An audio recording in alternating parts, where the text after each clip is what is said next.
The 63rd Brigade of the 3rd Army Corps invites foreign fighters to join a new project.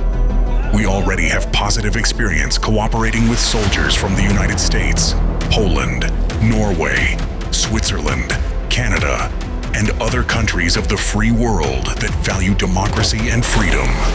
Here, foreign fighters receive top-tier treatment, the best support within the armed forces of Ukraine, professional commanders and high financial compensation.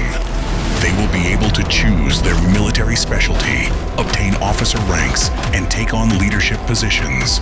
Become a reconnaissance operative, operate ground robotic systems, pilot heavy bomber drones, or FPV drones.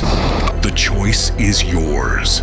Over time, if they wish, foreigners will be able to obtain Ukrainian citizenship. The main tasks of the new project include reconnaissance, ambush operations, strike and search missions, counter-sabotage, and counter-infiltration activities. In the future, they will be able to become fighters of the 1st Elite Foreign Expeditionary Assault Regiment.